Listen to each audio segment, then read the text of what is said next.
Balas dendam membawa cinta, bab 180. Aku ingin mengerti dunia Dion. Nicole menembak ke arah lain. Terlihat ada sisa peluru di sana. Santo pun dengan terkejut melihat Nicole. Saat menembak, Nicole memiringkan ujung pistol, membuat peluru mengenai tembok di samping. Terima kasih kamu tidak membunuh Jenny. Hentikan di sini saja.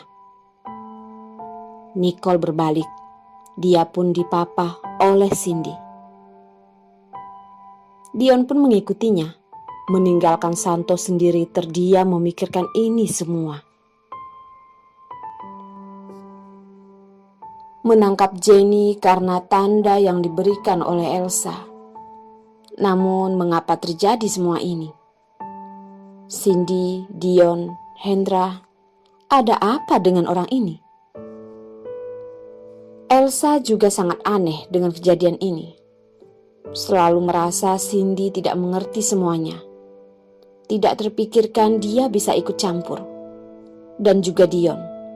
Kenapa dia datang? Elsa tidak mengejar Dion.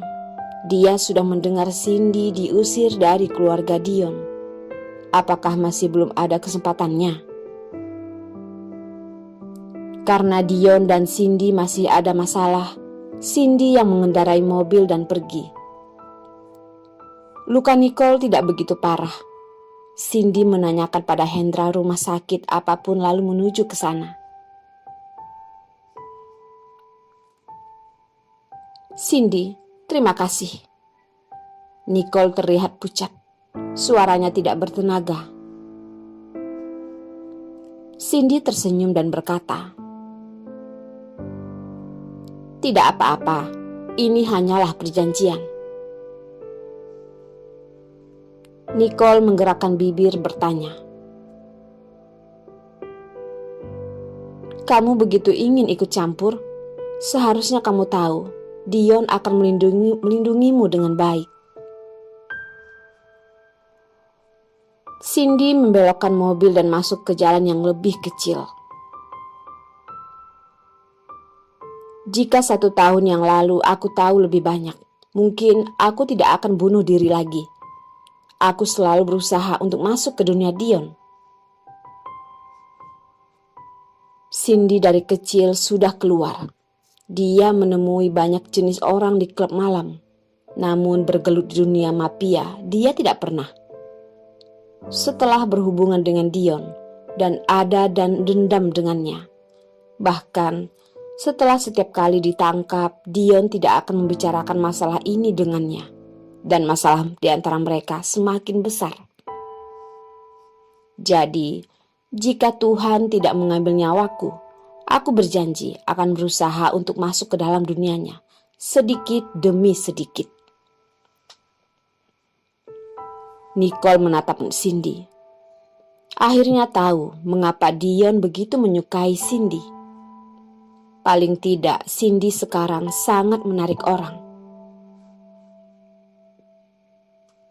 Oh ya, barusan kamu ada apa dengan Dion? Nicole tiba-tiba teringat suasana tadi. Dia merasa sangat aneh, namun tidak tahu apa itu. Cindy pun mengerutkan dahi, ragu sejenak dan berkata, "Sebenarnya aku juga tidak tahu. Pagi ini sikapnya padaku tiba-tiba menjadi dingin dan membawa seorang wanita pulang untuk makan, bahkan mengusirku keluar." Cindy bahkan tidak mengerti ini. Nicole mengerutkan dahi. Ini tidak sesuai dengan cara Dion.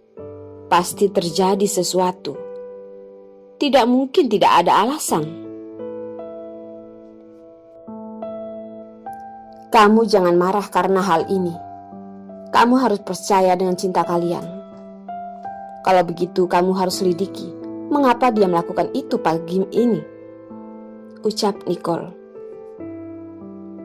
Cindy mengerutkan dahi. Jujur, Cindy tidak banyak berpacaran dan bersama Dion selalu tidak agresif. Sangat jarang agresif. Pertama kali adalah dia pergi mencari Dion, namun menyuruhnya melepaskan harga diri dan memohon kembali. Hal ini dia tidak bisa melakukannya. Jangan bicarakan hal ini lagi. Tunggu luka kalian sembuh, pulanglah ke Amerika. Bagaimana dengan pernikahanmu dengan Santo? Cindy mengerutkan dahi bertanya. Dia pun berhubungan beberapa kali dengan Jenny setelah dia memberikannya undangan itu. Jenny pun mengajukan perjanjian. Jika bisa membawa Nicole ke Amerika, dia akan mengatakan satu hal pada Cindy. Cindy pun setuju. Dan keluarga Nicole selalu berada di zona yang berbahaya. Mengetahui keluarga Santo melakukan sesuatu di belakang, perusahaan Nicole pun dengan cepat hancur. Itu hanyalah sebuah kertas. Perusahaan keluargaku sudah bangkrut. Aku juga tidak perlu memikirkan apapun lagi.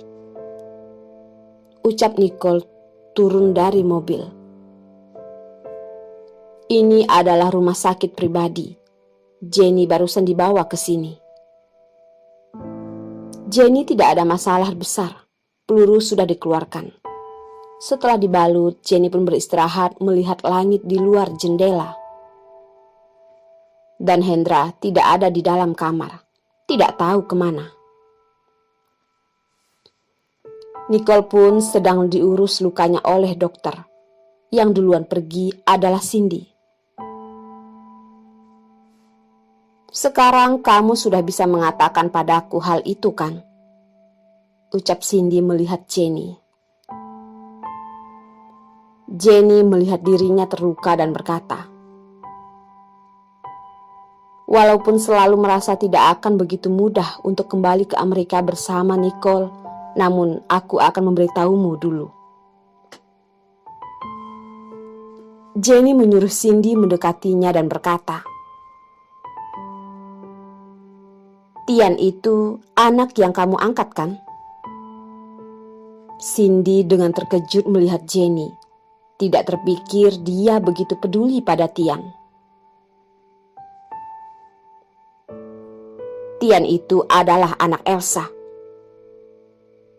ucap Jenny. Tubuh Cindy pun membeku. Masalah ini benar-benar di luar dugaannya. Tian adalah anak Elsa. Omong kosong, apakah dia bercanda? Jenny melihat Cindy yang masih terkejut berkata, dan juga, Cindy, jika kamu masuk ke dunia mafia, ingat, di mafia tidak ada perasaan anak dan ayah. Hendra pun mendorong pintu. Cindy, kamu tidak terluka kan? Hendra dengan tergesa-gesa menarik Cindy. Melihatnya, memastikan tidak ada luka dan merasa tenang. Cindy pun mendorong tangan Hendra dan berkata, Kak Hendra, terima kasih. Hendra pun meletakkan tangannya di samping dan berkata, Cindy, keluar, kita berbicara sebentar. Saat ini Nicole juga masuk. Cindy dan Hendra pun keluar membiarkan mereka saling kangen-kangenan. Kamu tahu sekarang kamu sedang melakukan hal yang berbahaya? Ucap Hendra melihat Cindy dengan sangat khawatir. Cindy juga menatap Hendra. Rasa khawatir ini membuatnya merasa kenal dengan Hendra. Dia berkata, Aku tahu apa yang sedang aku lakukan. Aku akan membantu membalas dendam pada keluargamu. Jalan ini adalah pilihanku. Aku sudah dewasa. Akan bertanggung jawab atas diriku sendiri. Hendra mendengar ini pun menjadi kacau. Dua orang yang saling bersandar pun menjadi seperti ini. Apakah itu karena Anthony? Cindy tidak mengatakan tidak. Hendra pun marah, akhirnya memukul dinding di belakangnya. Hati-hati dengan Nicole dan juga Jenny. Setelah berkata, Hendra pun pergi. Hendra menelpon Anthony. Suaranya sangat dingin. Hei kakek tua, kamu bermaksud mencari pengganti ya? Anthony yang mendengar suara Hendra pun tidak mengatakan apapun dan tidak tahu setelah berapa lama dia menutup telepon.